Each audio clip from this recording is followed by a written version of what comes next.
Hello everyone, Trophy Wine Hunter. Today I'm reviewing the newest Dom Perignon Special Vintage. So this is the 2015 Dom Perignon Brut in the special Takahashi Murakami gift box. And during the course of this video, I'm going to go through the history of champagne a little bit and then talk about this bottle in particular. So wines have been made in the Champagne region since the 5th century.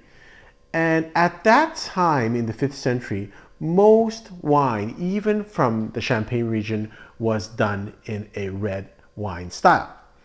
But it was not really conducive to the growing conditions in the Champagne region. And that's why most of the grape varietals in the Champagne region are to make white wines. And so they tried their best, but when making those wines, they were always not as good as their neighboring regions like in Burgundy, which was much more suited climatically to making red wines. The wines from the Champagne region were generally paler, more acidic, and lighter in style. Champagne right now is exhibiting themselves in the best way possible, and they were trying to be Burgundy, and they're not Burgundy. And so fortunately, trends changed and they began to produce different wines that are just not red wines. So the person that's most famous or most associated with the creation of champagne is the namesake of this champagne called Dom Perignon. Dom Perignon, there's a couple of myths about him and this champagne. Firstly, Dom Perignon didn't invent champagne. In fact, it was in 1662 an English scientist and physician called Christopher Merret actually documented the addition of sugar into finished wine to create secondary fermentation, which is what creates champagne. Second kind of myth about Dom Perignon, his name wasn't Dom. His first name was actually Pierre. So Dom is actually a title for a cellar master in a monastery. So that monk who is responsible for the, cellars of a monastery, that person is called Dom. And it just happened in this situation, his first name was Pierre. So it's Dom Pierre Perignon. But actually, they all know him as Dom Perignon. He was a French Benedictine monk who did make important contributions to the production and the quality of champagne in the 17th century. He was the cellar master in charge of the cellars of the Benedictine monastery of Villers. And to this day, Dom Perignon Champagne still owns that site. The king at that time was having a problem with cellars because all the bottles of wine in his cellar were exploding.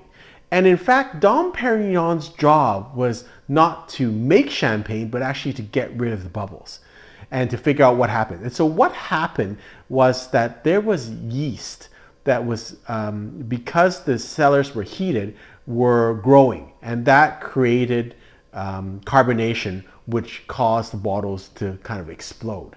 So they didn't know that in those days. And so Dom Perignon, who had gone to England and seen the technology of British bottles, which were somehow stronger, and also had traveled around the world and got all this technology from other countries, kind of figured it out. And he actually figured it out to keep the air in the bottles. So he was actually asked to get rid of the bubbles, in fact, and just, hey, the king was just telling him, can you just make sure that my bottles don't explode? First of all, he changed the bottles.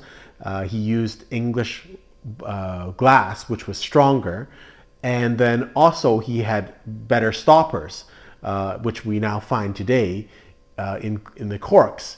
And so that prevented the bottles from exploding. Dom Perignon also created many innovations in the vineyard. He also invented a press, which allowed him to make clear white wine from black grapes, Pinot Noir grapes, and also developed the method which is used today to make champagne. It's interesting to note that Dom Perignon was a real person who lived in the 1700s. But Dom Perignon, the champagne, was not created until 1921. So the first bottle of Dom Perignon, which was named after Dom Perignon, was well after Dom Perignon had actually died. And I think people are surprised with this, that it's such a fairly recent name in terms of champagne. So the first bottle of Dom Perignon was not produced until 1921, and it wasn't released for sale to the public until 1936. And so until 1943, Dom Perignon was actually just regular Moet and Chandon champagne that was just aged for longer. So it's the same thing, except it was just aged longer. After 1947, Dom Perignon produced a separate champagne that's apart and kind of completely distinct from the regular Moet and Chandon champagne that you see today. So Dom Perignon today is always a vintage champagne, whereas most Moet and Chandon regular champagne that you see on the market, that is what they call non-vintage, which is a blend of many different vintages of champagne to create a house style of champagne. This means that all the grapes that are used to produce Dom Perignon comes from a specific year. And Dom Perignon is only produced in the best years. And in general, we're talking about probably 6 to 8 years out of every 10 years Dom Perignon is produced. So there are certain years that Dom Perignon has not produced. I don't think there was a 2014 Dom Perignon. Generally, Dom Perignon is aged 8 to 10 years before it's released. And this is the current vintage that you can buy. So every year, Dom Perignon, for I guess quite a few years, produces a special collaboration with a different person. So this year's collaboration is with a Japanese artist called Takahashi Murakami, and he's very famous for his floral designs. It's a beautiful box, and they have produced one Brut Champagne, the 2015 vintage, and also one for their Rosé Champagne, which is the 2010 Rosé. This is another example of a previous vintage where they did a collaboration, and this one was with Lady Gaga, and this was for the 2010 vintage. Oh, you might be saying, well, Trophy, this is all kind of just the same. Couldn't I just go and buy a regular 2015 or 2008 or 2010 champagne, Dom Perignon? Yes, you can. So the champagne that's in this special collaboration box is the same champagne that you can buy. So you can actually buy a 2015 Dom Perignon, or you can buy this bottle, and I'll show you the bottle a little bit later on, which is quite beautiful. Same champagne. It's probably around, in different markets, $20 or $30 more. So you'll question, Trophy, why would I even pay an extra $20 for a champagne? It's hard to answer that, but I can tell you this is a beautiful box. And if you're going to give this to someone, that's a beautiful box. And when we talk about luxury or trophy wines, a lot of it is how it makes you feel. It's a beautiful box. It makes the occasion much happier. If you're giving it to someone, it's special. I don't know if it's really a collector's item, but it is a beautiful thing, and it adds to the allure of the champagne. It adds to the whole experience. So if you're saying, well, I'm just a wine drinker, I just care about the wine, yes, you're right. It's the same champagne. In my opinion, for the slightly more cost, you get something that's quite magnificent and quite special. And we as human beings are very much attracted to beauty and attracted to luxury things. And this does have an appeal to certain people, including myself. And I do love these type of boxes. They're just beautiful. I think this is one of the nicest designs out there. It's just a wonderful box. And later on, I'll show you the bottle. It's also very beautiful. So typically, champagne is made from a blend of 3 different grape varietals, Chardonnay, Pinot Noir, and Pinot Meunier. Dom Perignon is made from 2 of them. It's mostly Pinot Noir, 51%, and then 49% Chardonnay. The other thing that I sometimes look at with champagnes is their residual sugar content. That is almost like their sweetness code. In general, I do like sweeter champagnes. So Dom Perignon, generally it's between 4.5 and 6 grams per liter, which we consider drier or brut style in champagnes. So as an example, a champagne like Ace of Spades would be almost 11 grams per liter. And so this is on the drier style. Having said that, my experience with Dom Perignon is that it gets progressively sweeter with age. And that could be just the dried fruits. I find that it seems to, when it ages, take on a little more fruitiness and tanginess, and I seem to feel that it becomes sweeter. And I generally find young Dom Perignon quite dry in style. And what do we mean by young? So young is a relative term. A lot of people think, well, a 2015 Dom Perignon is already been aged 11 years. So that's quite an aged champagne, but it's just been released. When Dom Perignon or Moet Chandon releases a champagne, like a vintage champagne like Dom Perignon, it's already aged at 8 to 10 years, and they have released it in the market knowing that they think this is ready to drink now. That does not mean it's the optimum time to drink it. It means that it is ready to drink. So when you drink this, it will still be very nice. Having said that, a lot of vintage champagnes and even non-vintage champagnes benefit quite a bit from aging.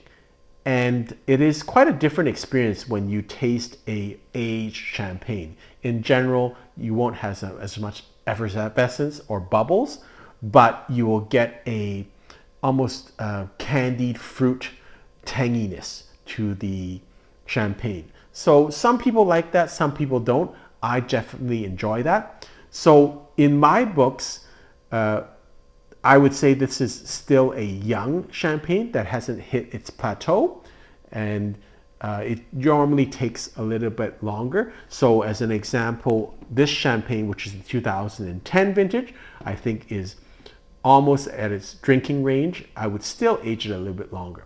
And with these champagnes, they do last quite a long time. I've had Dom Perignon back to the 1980s, and they're still, although they're aged, they are still tasting quite nice. There's no real rush with a 2015 to drink it right away.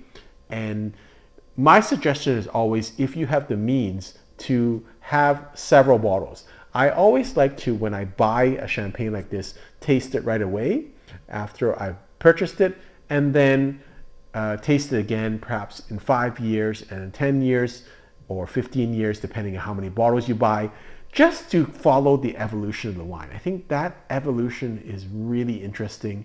Wines are not static. So when you taste a wine today, that's not the end all and be all of that wine.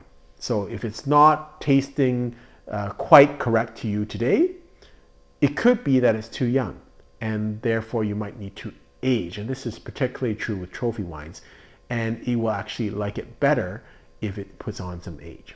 And that's what I mean by wines are not just rigid. They are actually evolving products. And many people will find that they may not like a wine or champagne when they first purchase it, but they will really enjoy it if they have aged it or cellared it for some time period. So let's look at some labels. So this would be a label that would be very similar. The regular label of Dom Perignon is kind of grayish in color. So this is their Illuminates vintage, and this is the 2008 vintage. And I'll just show you how it illuminates. There's a little button on the bottom of this label, And you just turn this on and it just illuminates. So it's quite a nice kind of neat feature. You can call it gimmicky, but it's quite attractive in my opinion. So let's go to the next bottle, which is the Lady Gaga. And you can see it's kind of mesmerizing. This is the 2010 vintage. This is the new vintage. So this is the wine that we're going to review. This is the Dom Perignon. This is the Murakami special box.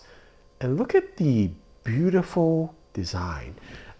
Again, this is one of the nicest bottles or collaboration bottles that I've seen. It is really colorful. Love that design.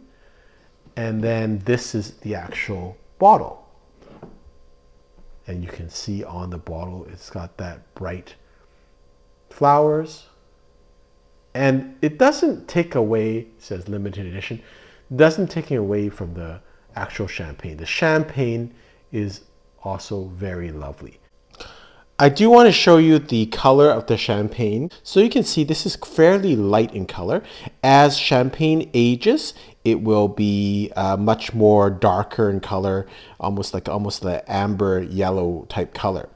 And there's no effervescence right now because I did have it overnight, so all the bubbles is kind of gone out of this champagne, but that doesn't affect the actual taste of it. It probably just affects the aesthetics of it.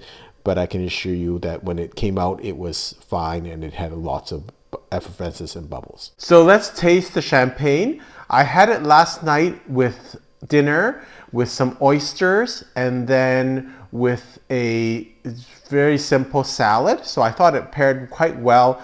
I thought it was a little bit young. So let's try and taste it again right now after I've had it open for overnight. When I do that, I usually put it back in the fridge with a stopper, and a lot of the effervescence is gone, but the taste will still be there. So on the smell, I get lemon, a little bit of toastiness, some kind of sweet fruits like peaches and apricot, and almost like a brioche type aroma to it. Quite nice. On the taste, I get lemon, citrusy, apricot, peach elements to it. I don't think it's fully developed, and the aftertaste, there is some little bit of vanilla and some oakiness and a little bit of creme caramel. It's got a creaminess that is very characteristic of Dom Perignon, and it's got quite a dryness. There are different types of champagne. There's some champagnes that are a bit sweeter that you can actually just sip or just use an aperitif. I find Dom a little bit heavier in terms of their taste profile. So it really is, to me, a food wine, and it really needs food. It would be great with a salad or with oysters last night. I think it really improves the taste of this champagne. I think it's still young, and I would probably age it a little bit longer, maybe another 5 years, for it to start developing secondary and tertiary characteristics.